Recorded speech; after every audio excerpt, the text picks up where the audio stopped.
Hello and welcome to another edition of Sharing Vietnam on NETVIET VTC10 with Mr. Louis Taylor from Standard Chartered Bank in Vietnam.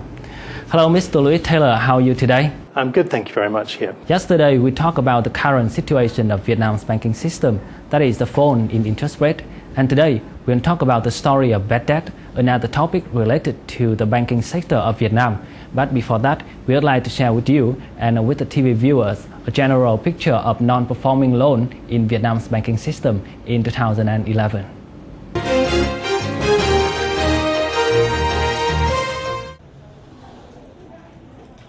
According to the State Bank of Vietnam, up to now, the non-performing loan ratios of the whole banking system climbed to 3.3%, higher than the 2.14% by the end of 2010. The fifth group debts account for nearly 50% or about 38,000 billion VND. In particular, the highest non-performing loan ratios belong to the real estate sector at a level of over 4%. Of the 8 commercial banks which have made public the Q4 finance report, only Vietcombank had the non-performing loan ratios decreasing slightly. Meanwhile, other banks all had the non-performing loan ratios increasing rapidly. Harbor Bank, for example, has seen the non-performing loan ratios increasing from 2.39% in 2010 to 4.69% in 2011. Many experts have contributed the sharp rise of bad debts in recent years to the difficulties of the whole economy, and partly due to risk management of banks, and finally as a result of overheating growth of the banking system in Vietnam.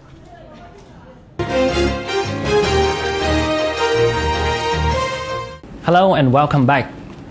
So Mr. Louis, currently, according to the State Bank of Vietnam SBV, the non-performing loan ratios of Vietnam's banking system in 2011 was 3.3%, but the Fitch rating gave a number with a big difference, over 10%. So how should we view the two different numbers? Well, I think that it should be no surprise to anybody that at this point in the economic cycle, non-performing loans should be rising. In terms of the difference between the number declared and the number that Fitch has stated, there are many different ways of looking at non-performing loans and of valuing them. In the West, we have something called fair value accounting, which requires us every reporting period to declare the loans at the value they could be sold at. They're marked to market. Quite often in Vietnam, there isn't an open market for these loans, and relationship banking is very strong in Vietnam, and over the course of the life of a loan, what you recover from it may well be higher than an immediate price would suggest. So I think that there are differences in the way loans are reported. That's part of the issue. According to SBV, the ratio of bad debt belonging to categories 3, 4, 5 is increasing. It means that the bad debt becomes worse. Do you think that this is the most pressing issues in Vietnam's banking system? Well, as I said, the part of the economic cycle we're in, you would expect non-performing loans to increase. Are non-performing loans the biggest issue in the banking sector today?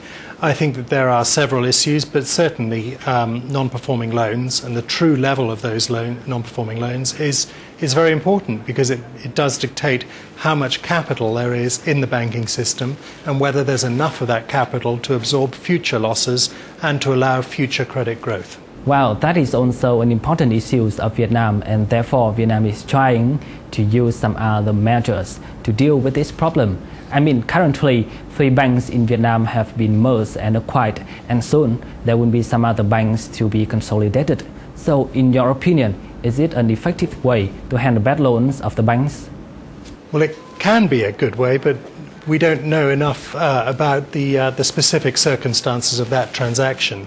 What is important in these transactions is that there is a conservative and full recognition of the non-performing loans in a troubled bank, and therefore an assessment of the amount of new capital that's needed in order to make that bank viable going forward.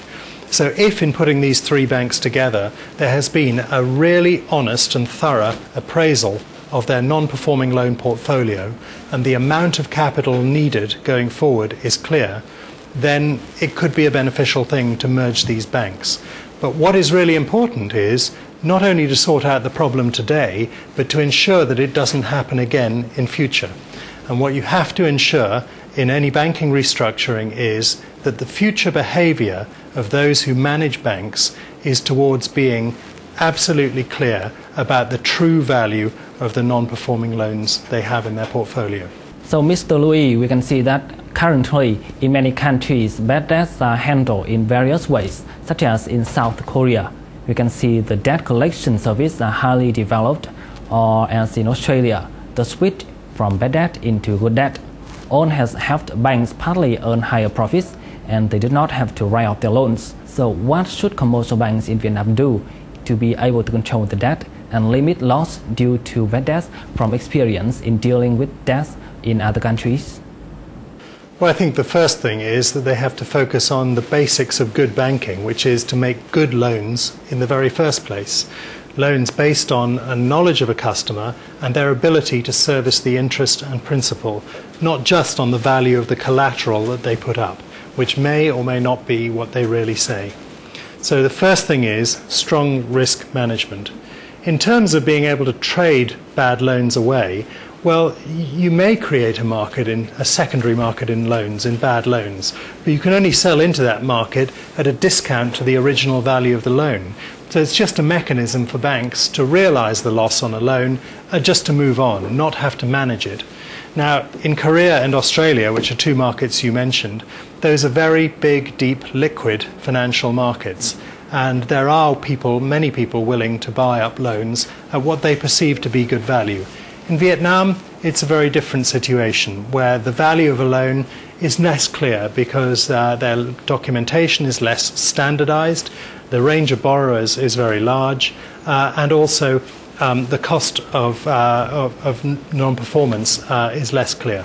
So thank you, Mr. Louis, for your sharing with us. And so now we would like to share with you and with the TV viewers some information about Vietnam's bad debt market.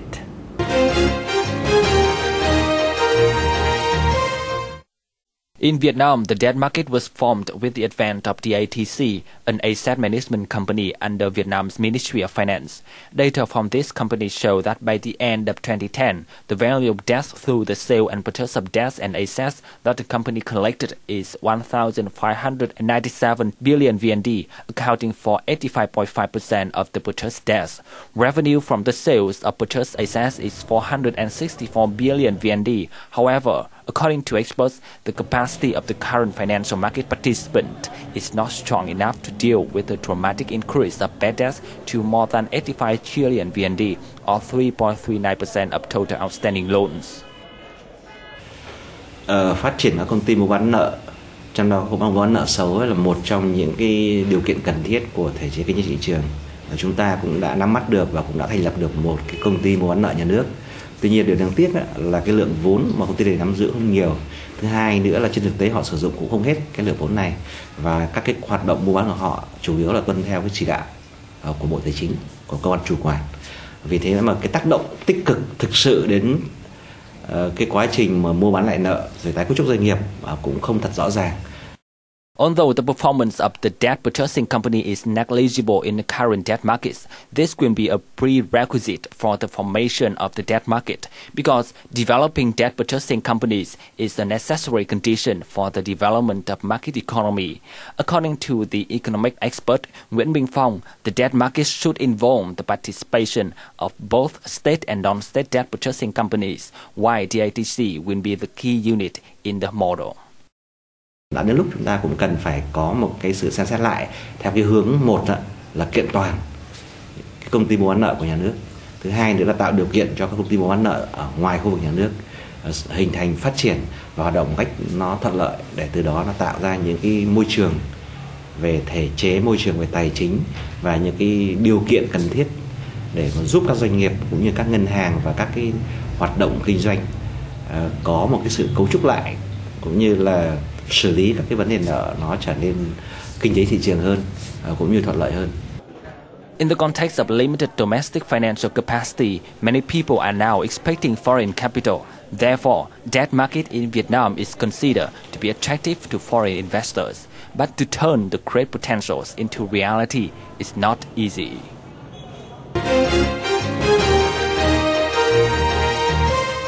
Hello and welcome back. So, Mr. Louis, we can see that bad debt market of Vietnam is a potential market, But in order to turn the potential into real opportunities for the development of bad debt market in Vietnam is not easy. So what are the reasons? Well, there's not a lot of liquidity in the bad debt market at the moment. There's not very many people who are prepared to buy. And where they are prepared to buy, then they're not prepared to buy at a price that's attractive for the banks that may be willing to sell. But the primary issue is that there's a lack of depth in the market. And that's because there isn't really a practice of selling debts on at the moment. There's a practice of keeping bad debts and working them out, which is a perfectly legitimate business strategy for banks. Generally, in banking restructurings, state banks will say you either create a bad bank within your bank where you put all your bad loans and you work them out there, or they say the state is going to set up a bad loan company. We're going to take the loans out of a bank and we'll pay a low price for them, and then the state will manage the bad loan portfolio. Quite often that's the way it works in overall banking system restructurings. We can see that banks handle bad loans by selling their bad loans to specialized debt purchasing companies. This can be considered a good way for dealing with bad debt quickly and helping banks recover partly their capital. So, in your opinion, what risks banks will face when they participate in this market? Well, you're right. It sometimes gives a quick exit from a bad loan, but at a discount to what is owed to the banks. I think that there are risks for the banking system in selling these loans into non-bank companies. As I say, the debt collection practices are generally pretty aggressive. The liquidity in those purchases of loans is not necessarily very high, and you end up with banks still being willing to make loans that they shouldn't make in the first place, thinking, well, I'll be able to sell the bad loans on. And that's not a discipline that a good bank should lose. To be able to develop this market in Vietnam, so what mechanism should be applied to develop the bad debt market in Vietnam? Well, it depends what debt market you want to develop. I don't believe that developing a bad loan market in Vietnam is really what the country needs. What the country needs is better lending from its existing banks to people who are going to be able to repay their loans. First thing. Second thing is that the Vietnamese market needs a broader capital market where bonds can be issued, where loans can be turned into bonds, and people who are not banks can buy those loans through that market. It doesn't have to be bad loans that are sold, it can be good loans that are sold as well to allow others to participate in the lending market. So I think that rather than developing a bad debt market here in Vietnam, it's important to create a much deeper capital market that allows companies and individuals access to borrowing and lending money to each other. In the context of tightening monetary policies and also the restructuring of some banks in Vietnam, what do you think about the story of bad debt in Vietnam's banking system in 2012? Well, I think that with the economic cycle as it is, you're going to see some continued rise in the proportion of bad debts in banks' balance sheets. And that's just a fact of the economic cycle. How much gets recovered eventually? Well, none of us know until we see what happens. But I think that this may be at the heart of some of the restructuring that the state bank is trying to undertake of the banking system. That they want to ensure that there's enough capital in the banking system to support the loans that are in it. And that's really at the heart of the whole issue.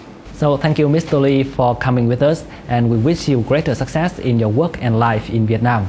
Thank you very much. Here, come in. And with that, we have to wrap up our program for today. If you have any questions or suggestions, don't hesitate to write to us at sharingvietnam@gmail.com. Once again, I'm Văn Hiệp saying goodbye for now. Cảm ơn ông Louis Taylor và biên tập viên Văn Hiệp. Ngay sau đây, xin mời quý vị cùng gặp lại biên tập viên Khánh Long để cùng đến với những phần tiếp theo trong chương trình Open Việt Nam. Cảm ơn biên tập viên Vệ Chi. Thưa quý vị và các bạn, để vượt qua khó khăn và thách thức của nền kinh tế hiện tại, thì việc xây dựng và phát triển sự hợp tác từ chính các doanh nghiệp cùng tham gia các tổ chức hiệp hội là rất cần thiết. Sự hợp tác này không chỉ giảm thiểu sự cạnh tranh chồng chéo mà còn giúp tạo ra nhiều lợi ích cho các doanh nghiệp tham gia.